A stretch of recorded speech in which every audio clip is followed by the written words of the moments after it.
राहुल गांधी के पास है क्या? अभी राहुल गांधी का मन स्थिर नहीं है। अभी कुछ दिन पहले राफेल पर चल रहे थे, अब टेलीफोन पर आ गए। राहुल गांधी को मेरी सलाह है कि थोड़ा योगा वोगा करें, ध्यान करें।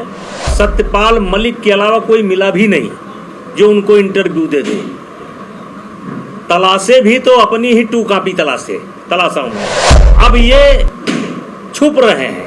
हम समझते हैं देश में सबसे बड़ी पदयात्रा उन्होंने किया, लेकिन जैसे बोले तैसे सत्यानाश कर दिया। जैसे राहुल जी ने अगर कहा है कि उनका डेटा चुरा रही है या सरकार उनको बहुत गंभीरता से ले रही है, उनकी बात सुन रही है, तो जहाँ तक मेरी जानकारी है कि जिस एप्पल का कंपनी का सहारा लेकर के उन्होंने और कुछ अन्य नेताओं ने ये बात रखी है, वो एप्पल ने इनकार कर दिया है कि ऐसी कोई बात नहीं है। और राहुल गांधी के पास है क्या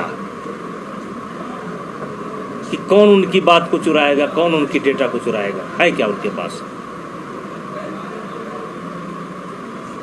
फिर क्यों गंभीर है इस विषय को लेकर, अगर उनके पास कुछ नहीं है? वो गंभीर नहीं है। कहते हैं कि अभी राहुल गांधी का मन स्थिर नहीं है। वैसे तो नेता बड़े हो चुके हैं, लेकिन उनका मन स्थिर नहीं है। मन की जो गति है संसार में सबसे तेज है, उसी प्रकार से उनकी गति चलती रहती है। और कभी कुछ मुद्दे उठाते रहते हैं। और अब राफेल से डायरेक्ट टेलीफोन पर आ गए। अभी कुछ दिन पहले राफेल पर चल रहे थे, अब टेलीफोन पर आ गए। क्या माना जाए ऐसा? और अभी आप ही लोगों में से कोई कह रहा था कि वो पत्रकार भी बन गए। तो देखिए, जब मन बटा होता है तो काम अच्छा नहीं होता है। राहुल गांधी को मेरी सलाह है कि थोड़ा योगा वोगा करें, ध्यान करें, और पहले वो अपने ऊपर कंट्रोल करें, अपने मन के ऊपर कंट्रोल करें कि उनका विजन क्या है, वो क्या लेकर के चलना चाहते हैं। जब तक उनके अंदर भटकाव रहेगा, अगर आप उनके 1 साल के बयान देख लीजिए, 1 साल के बयान उठा करके देख लीजिए, वो कहीं अस्थिर है ही नहीं है। तो चाहे राजनीति का क्षेत्र हो या कर्म का क्षेत्र हो या व्यापार का क्षेत्र हो या विद्यार्थी जीवन हो, जब तक आप अस्थिर नहीं होंगे, आप अपने मन को नहीं कंट्रोल करते हैं, तब तक आप कुछ नहीं कर सकते हैं। जिस तरीके से उन्होंने एक जर्नलिस्ट, एक पत्रकार बनकर सत्यपाल मलिक जो कि पूर्व राज्यपाल हैं, उनका इंटरव्यू किया है, क्या लगता है उनका आगे का क्या मतलब जो है? देखिए, उनको सत्यपाल मलिक के अलावा कोई मिला भी नहीं जो उनको इंटरव्यू दे दे। तलाशे भी तो अपनी ही 2 कॉपी तलाशा उन्होंने। सत्यपाल मलिक को भी नहीं पता है कि कब क्या बोलते हैं और कितना बढ़कर बोलते हैं। और इंटरव्यू भी किया उन्होंने तो किसी अच्छे व्यक्ति का ना करके सत्यपाल मलिक का किया।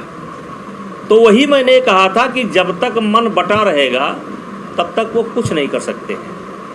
पहले वो अपने मन के ऊपर नियंत्रण करें, अपना एक सब्जेक्ट चुनें, अपना एक लक्ष्य निर्धारित करें। अब जैसे अभी तक वो बड़े दल के नेता थे, कुल मिलाकर के आप कह सकते हैं कि भारतीय जनता पार्टी के बाद दूसरे नंबर का दल अगर है तो कांग्रेस है। एक समय था कि कांग्रेस कई वर्षों तक इस देश पर राज भी किया है। अब ये छुप रहे हैं किसके पीछे? इंडिया गठबंधन बना करके लालू यादव के लड़के के पीछे छुप रहे हैं। अखिलेश के यादव के पीछे चल करके अपना भविष्य तलाश रहे हैं। इंटरव्यू भी ले रहे हैं, सत्यपाल मलिक का ले रहे हैं, जो खुद इतना विवादित आदमी है, जो गंभीरता से बात नहीं करता है। तो इनके बारे में क्या कहा जाए? आपके माध्यम से सलाह है कि थोड़ा अपने मन को स्थिर करें। अगर ऐसे में आपका इंटरव्यू लेते हैं वो, तो क्या आप देना चाहेंगे? वो हमारा इंटरव्यू नहीं लेंगे। अब बुला लीजिए, हम दे देंगे। यही बता देंगे कि अपने मन को स्थिर करिए, कोई एक सब्जेक्ट चुनिए। मंजिल पर पहुंचने के लिए कहीं से शुरुआत करनी पड़ती है, तो इसका मतलब थोड़ा है कि बीच का जो है 100 किलोमीटर जंप मार करके आप पहुंच जाएंगे। आप देखिए, मैं गंभीरता से कह रहा हूँ, हो सकता मैं अपनी बात को ना कह पा रहा हूँ, लेकिन साल 2 साल के अंदर देख लीजिए उन्होंने जितने भी विषय उठाए, कभी कुछ कभी कुछ कभी कुछ, कभी प्यार बांटते हैं, कभी नफरत बांटते हैं। पदयात्रा इतना शानदार उन्होंने किया, इतना शानदार यात्रा किया कि हम समझते हैं देश में सबसे बड़ी पदयात्रा उन्होंने किया, लेकिन जैसे बोले तैसे सत्यानाश कर दिया।